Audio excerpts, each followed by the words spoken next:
wala na akong direksyon. Wala na akong direksyon. May minsan po ba may nangyari na nanloko sa inyo? Wala akong pamilya ni isa man. Ay ako'y nakituloy lang dito. Kinupkup ako ng Kayo? ay, sulit ka naman yung mga bata niyo. Pag ako'y nakikita, baga diyan sa lansangan, inaakay ako.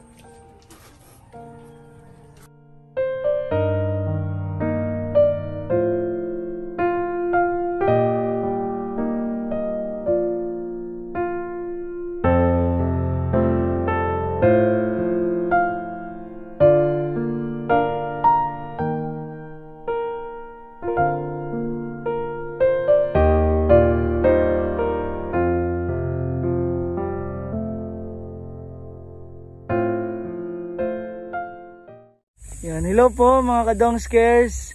Good morning po sa inyong lahat. Ngayong araw na ito ay dadalawin po natin si Lolo Chick. Kung naalala nyo po, si Lolo Chick po yung nagbobote na isang matandang bulag na kinupkup po na isang lola dito sa lugar na ito. Kaya naghahanap buhay pa rin siya kasi gusto niya makatulong sa kumupkup sa kanya kahit bulag po siya. Yan. Papasok po dito yung bahay nila. Meron po tayong biyayang dala para kay Lolo Chick. Ang bigas po na dala natin ay iaabot na natin sa kanya. Kaya ngayong araw ay napaka-bless po natin. Para i-bless po natin sa iba, ibigay po natin kay Lolo Chick ang blessings na ito. Tara na po.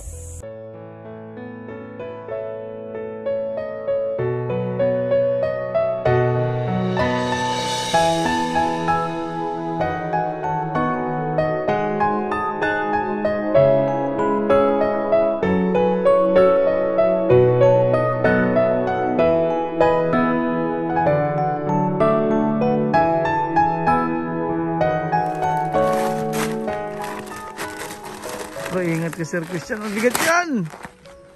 Naku po. Lolo Chick, may dala po kami dito. Ito po yung mga bote ni Lolo Chick na napupulot. Ayun. Ay, nakakain si Lolo. Ano pang ulam mo, Lolo? Ay, itlog. Ayan, sakto Lolo, meron na kayong maraming sasaingin. Ayan, pahawak mo nga Sir kay Lolo Chick.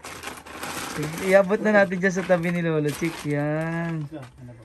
Yan. Itaas mo na lang dito Sir Christian sa ano, baka mabasa ng tubig. Yan. Yan po ay galing sa nagmamahal po sa atin ang ating Panginoon. Marami pong salamat. Biyaya po yan. At kumusta po Lolo? Nag-ano pa po ba kayo? Nagbubote na po? Hindi na po. Wala na. Wala na nga mga nahanap ni Lolo. Ayan po ang kahilingan ni Aramia. Nagmamahal po sa inyo. Na sana nga po ay magpahinga na kayo. Ano po? Meron po kaming dalang isang sakong bigas! Maraming salamat. Sa inyo po, sa inyo at sa inyong pamilya po na kumupko po sa inyo dito.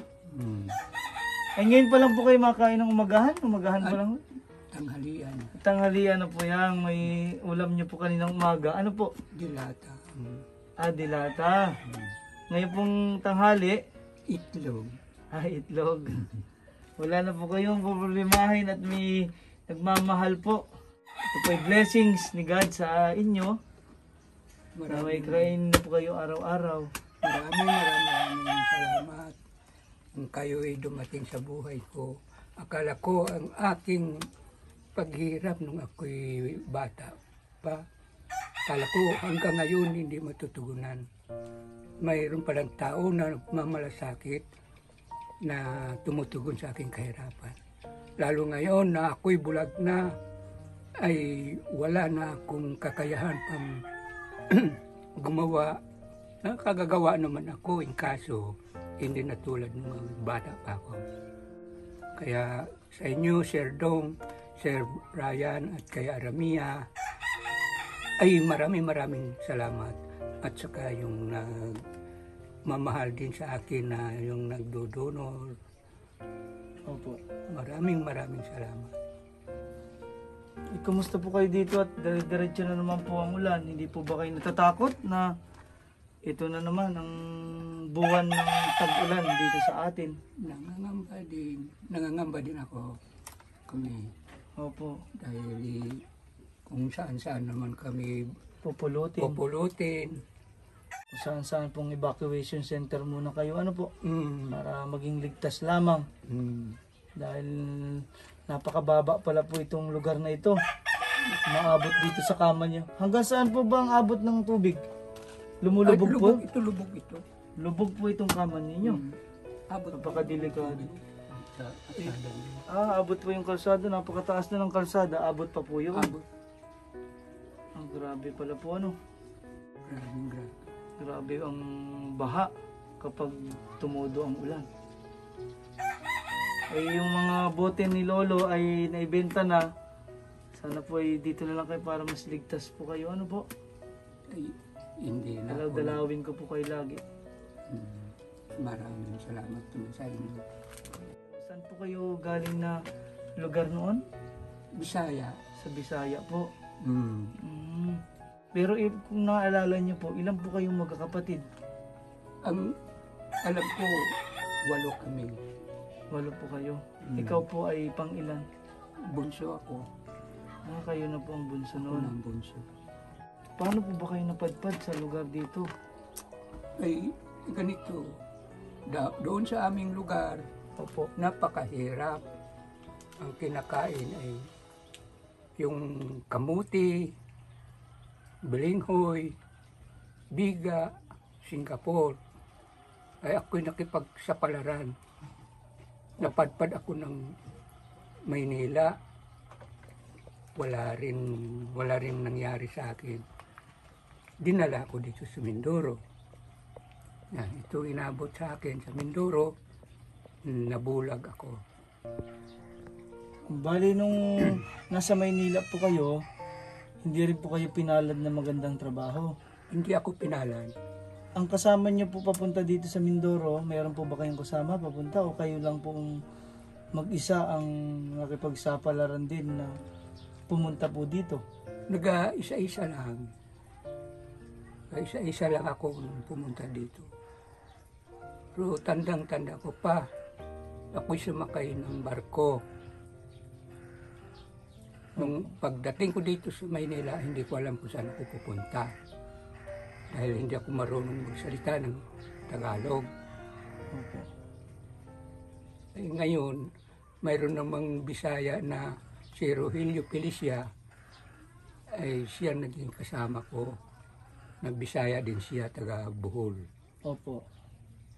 Ngayon, nagkahiwalay kami. Hindi ko na alam kung nasaan siya ngayon. Ako naman, nagparito na ng Mindoro. Bakit niyo po naisip na Mindoro ang puntahan? Wala na akong direksyon. Basta lakad na lang ako ng lakad.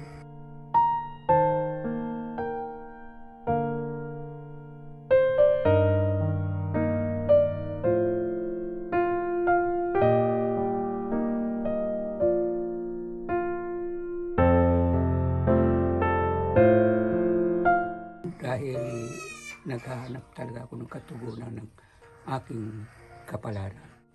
Napakadami pala po ang nangyari sa inyo bago po kayo nakarating dito sa Mindoro. Ang dami, masalimuot ang aking buhay. Nagpakatatag po kayo, Lolo? Ay, oo, nagpakatatag talaga ako. Kahit sa aking kahirapan, hindi ako nakaisip ng masama. Kahit na konting nung may sinasabi silang magnanakaw. Opo. Hindi, basta ako'y sukdulan ako'y magpalimos. Huwag lang talaga magnanakaw. Napakahirap sa tao. Na ika'y hinahabol ng batas. Opo. Kaya kahit paano, ako'y nagbabasura. Yun.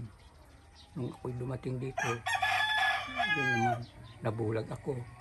Yung pagkabulag ko, yun naman, buti naman ang aking nailingilan. Naging hanap buhay Naging ang hanap pagbobote po. Paano po ba kayo nakakahanap ng bote pag naglalakad po, di ba?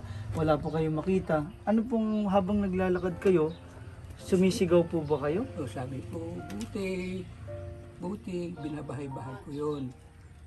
O, labas yung buti, may buti kayo diyan. Hindi nilalabas. Ngayon, kinakapa ko yun, yung buti. Kung maaari yung buti, na walang yung walang basag, walang bingot ang bunganga. At saka, kinakapa ko yung buti na hindi maaari, hindi nabibili. Opo. Paano niyo rin po na-memorize o natandaan yung pera na binabayad sa inyo? Ang binabayad sa akin o sinusukli, tinatandaan ko yun. Halimbawa, 20 yung pera o 50 ay inaano ko. Pinagtatanong ko hanggang sa nasaulado ko kung anong klaseng pera. Ngayon, kung 1,000 man o 500, pinagtatanong ko muna bago ko lumakad. Talagang humihingi po kayo ng tulong sa mga kung sinong tao ang pwedeng pagtanungan bago umalis. Bago umalis. Bago binubukod ko na yon, pinagbukod-bukod ko na yung 500, o 100. Hindi po kayo malito. Para hindi ako malito. Masayang kasi baka isukli nyo ay 500. O yun. Ay 100 lang ang binigay na lugi pa po minsan. Lugi pa minsan. May minsan po ba may nangyari na nanloko sa inyo?